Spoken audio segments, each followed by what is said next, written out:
Hi, I'm Kelly, And I'm Joey. and today we're going to show you how to perform an actual stick of a phlebotomy draw. Phlebotomy is the practice of letting blood from a vein in order to perform diagnostic tests or for therapeutic reasons.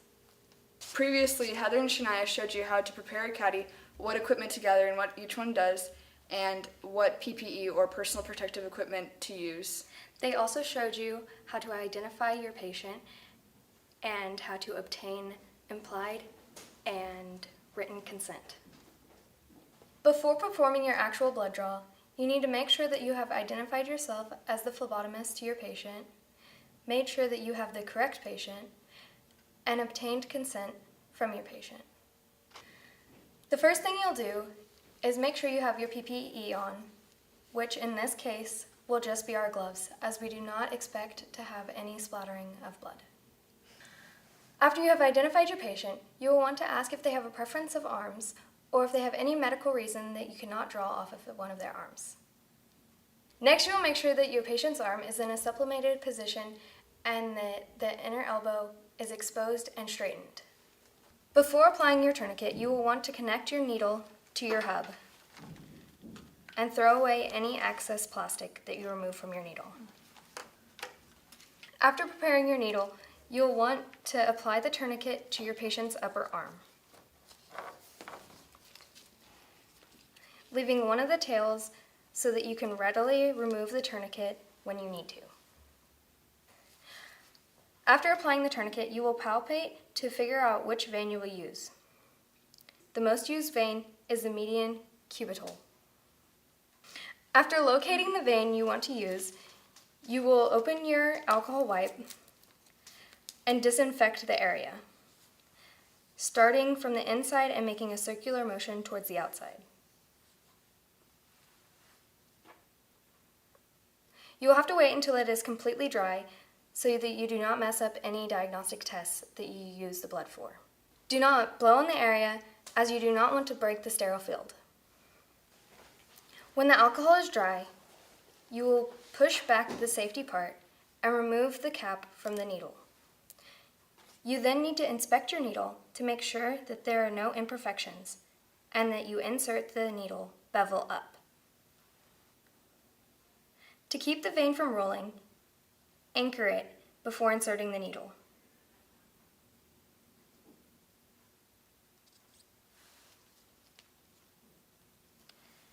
Next, insert the vacutainer .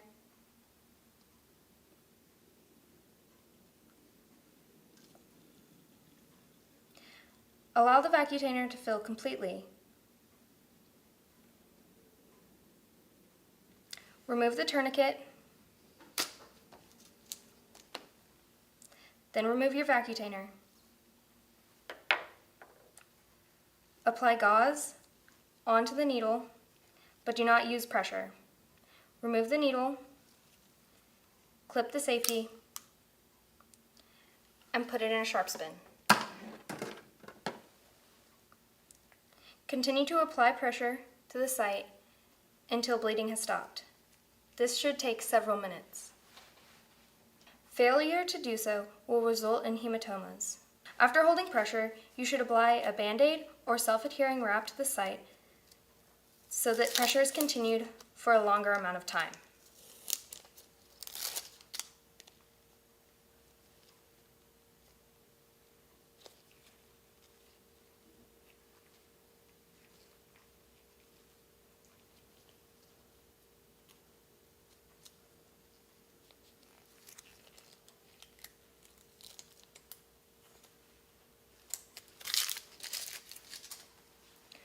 Before allowing the patient to leave, you need to make sure that you obtain their information and write it on the vacutainer. This will include their name, their date of birth, their physician,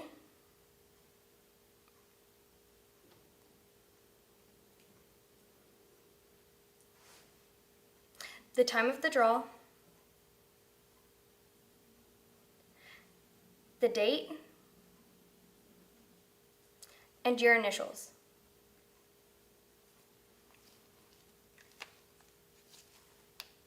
Then the vacutainer will get sent to the laboratory for testing. You will need to make sure that you remove your gloves,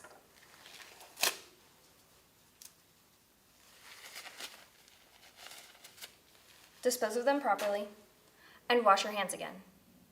Before every blood draw, a phlebotomist must properly wash their hands following the CDC guideline mentioned in the hand washing video. First, you're going to ask the patient if she has a preferred arm. Do you have a preferred arm? My left one. Okay, then you will tell the patient to roll up their sleeve, or you will do it for them. Could you roll up your sleeve, please? Is that okay? A little bit more, please. Thank you. Then you will ask the patient or move their hand to put their arm in a supinary position to where their vein is facing up. Next, you will acquire your tourniquet and apply it.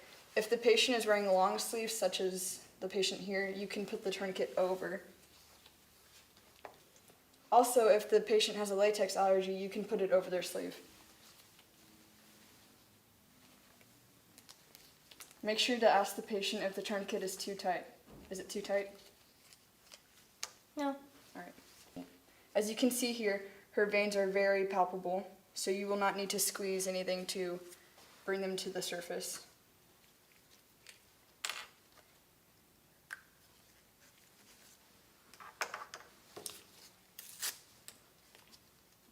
Next, clean the site using a circular motion.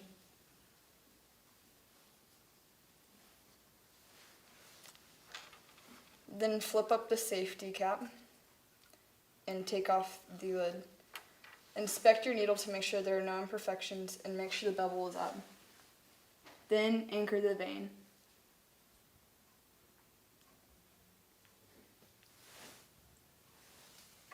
Insert the vacutainer.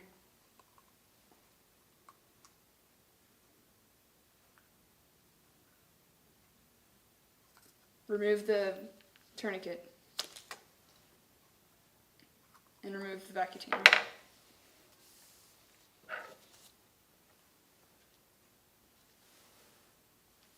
Apply the gauze without putting pressure and take the needle out. Flip the safety cap so you don't infect anyone. Apply pressure to the site to avoid hematomas. You can ask the patient to hold the gauze while you get a Band-Aid or a wrap. Can you hold the gauze, please?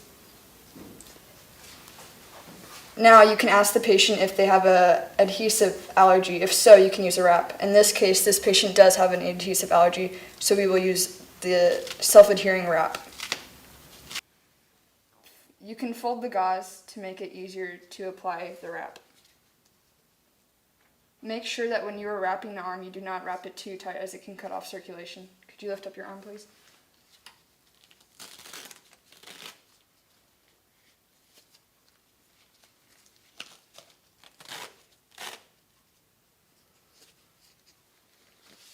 Is it too tight? No. Using your scissors, cut the wrap.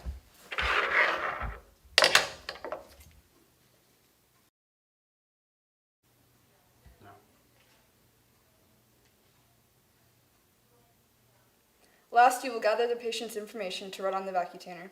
May I have your date of birth? February 11th, 2001. Your name? Joey Zimmerman. Could you spell it for me? JOEYZIMMERMAN.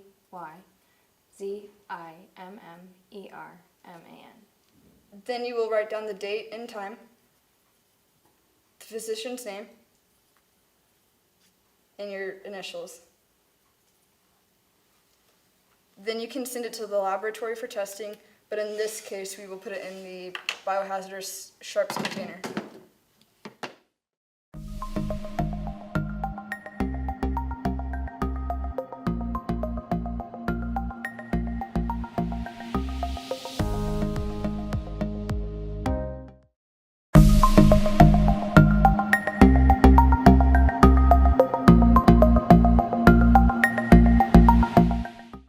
Hi, my name is Esperanza Jada, And my name's Arlie Carrion. and we are in the CCMA group.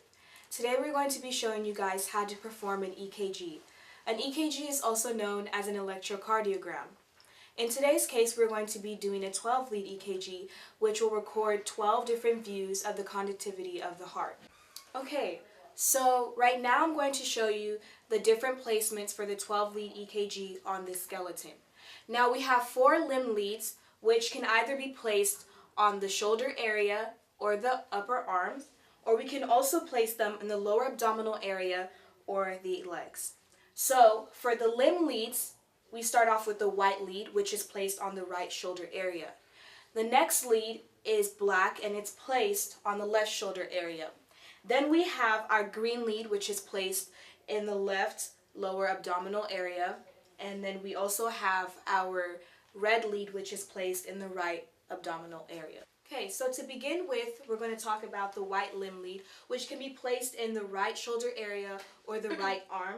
And then below that, we have the green lead, which just serves as the ground lead, and it's placed in the right lower abdominal area or the right leg. So the next lead that you would place is a black lead, and it goes on the left side, and you would place it on the shoulder area or in the inside of the arm.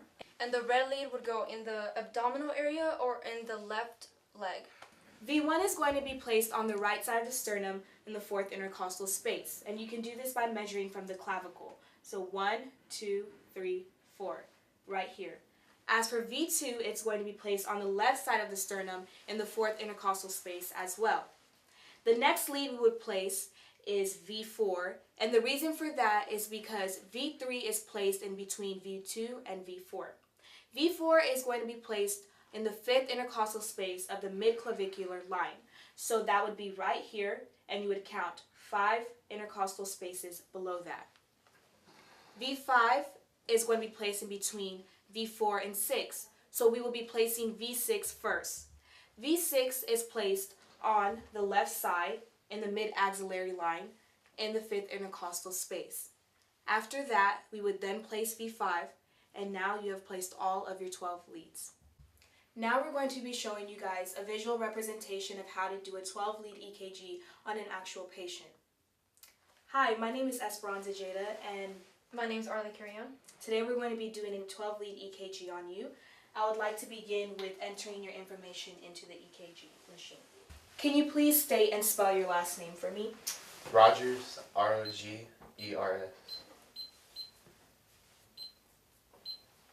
Okay. And now will you please state and spell your first name? Brandon, Brandon.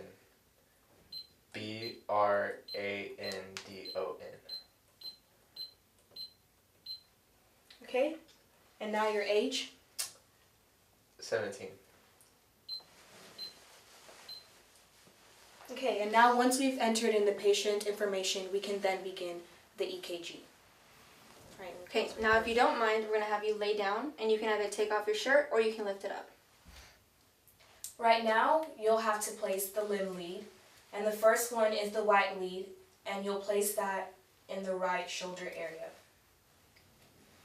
The next limb lead is the green lead, and you'll place that in the right lower abdominal area.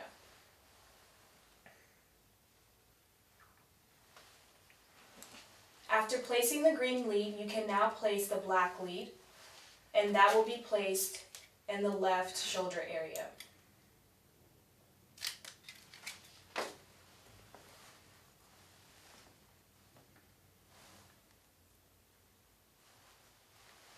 And then the last limb lead is the red lead, and that will be placed in the left lower abdominal area.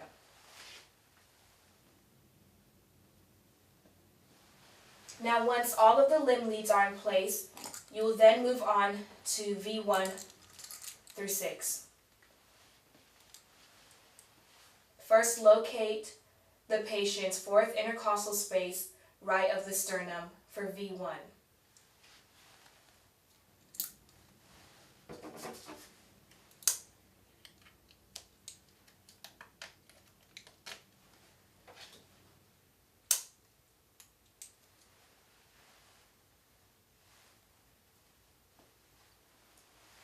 V2 will be placed on the left side of the sternum in the 4th intercostal space as well.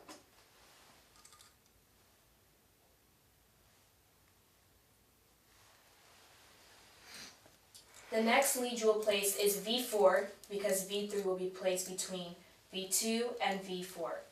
V4 will be placed in the mid-clavicular line, 4th, 5th intercostal space on the left side of the sternum.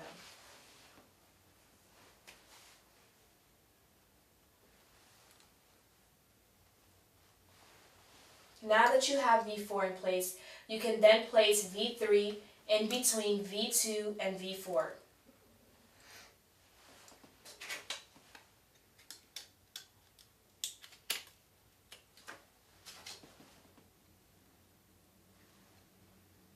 Once that is in place, you will then move on to V6 before V5. V6 is going to be placed on the left side of the sternum in the mid-axillary line, the 5th intercostal space.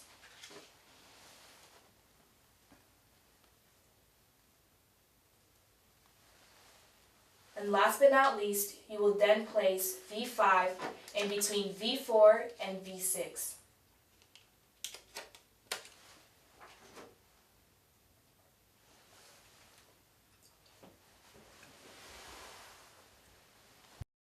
Now that all of the leads are in place, Mr. Rogers, I'm going to ask you to have your hands on both sides and just relax and breathe normally as the EKG machine will record. Now this usually takes 10 seconds for the machine to pick up on the rhythm of the heart as the patient is completely still. Once the EKG machine has analyzed the rhythm of the heart, you can then print out the visual image of it.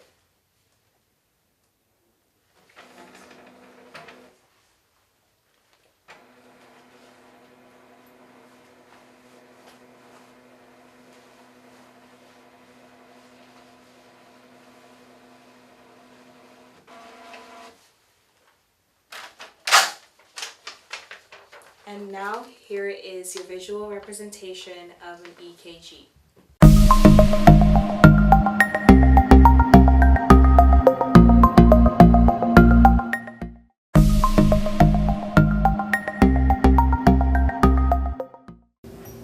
Hi, I'm Jalen. I'm going to be showing you how to schedule an appointment. The first step you're going to take is welcoming the patient, saying hi, hello, and smiling really big so that they feel welcome. The second step you're going to take is asking the patient what they're there for, asking them which day they prefer to schedule the appointment and what time. The third step is scheduling the actual appointment, and after that you're going to ask them for their name and their date of birth.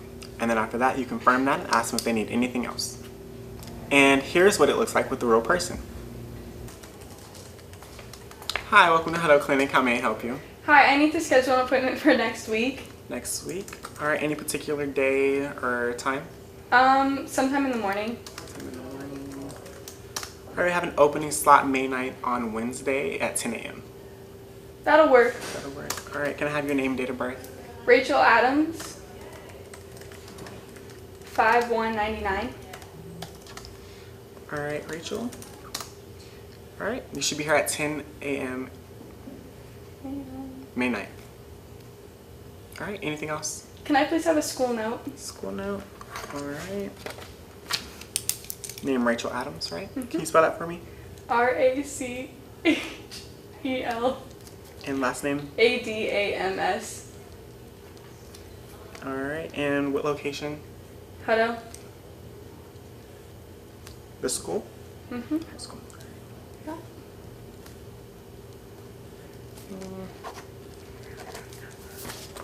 Alright, and here you go. Thank you. Thank you. Have a good one. You too. Hutto Clinic, how may I help you? Alright, and what day did you prefer and what time? Okay, let me check. We have an opening slot for May 9th on Wednesday and May 11th on Friday. Okay. Alright, we have an afternoon slot for May 11th on Friday at 12 o'clock p.m. Alright, can I have your name and date of birth? Can you spell that out for me? Alright, and your date of birth? Alright. All right, it's been scheduled. Thank you. All right, goodbye.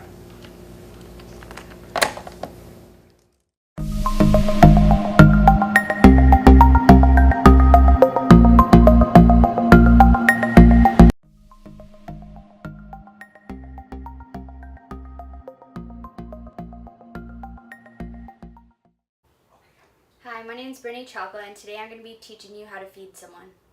And I'm Peyton, the patient. First, if your patient can feed themselves, let them do whatever they can first. If they need help, like cutting their food, then you do that. And most of the time, they won't need any of your help. But if they do, you want to make sure that you're guiding them and that you let them do as much as they can. So, like, if they guide you to their mouth, let them do that. You want to make sure that your patient does as much as she can. If she can't do anything, then you want to make sure that the spoon or whatever utensil you're using is at level with their lips. And when you're feeding them, you want to make sure that you tell them what you're feeding them, because if they don't know what you're feeding them, they probably won't open their mouth. Occasionally, you want to give the patient something to drink, and most of the time, they won't say anything. So you have to give it to them every couple of servings of food. And if not, they'll tell you yes or no, like they'll nod. You want to make sure that you have all your necessities by you or on the table, your napkin, your fork, your knife, and your spoon. You want to wipe their mouth occasionally too, every couple of servings, so that the food doesn't get everywhere. And you also want to keep a napkin on their chest so it doesn't get them dirty at all. You want to make sure that your patient is sitting up where she or he is comfortable, because if she or he is laying down too far back, then he or she might choke. This is Peyton. He is a patient that can guide me to put it into his mouth.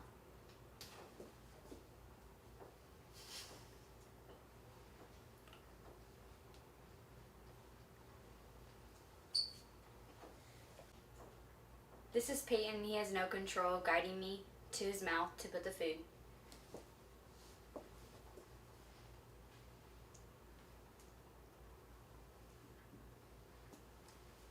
You want to make sure that if the patient has no control over their own body, that you scoop it while you feed them.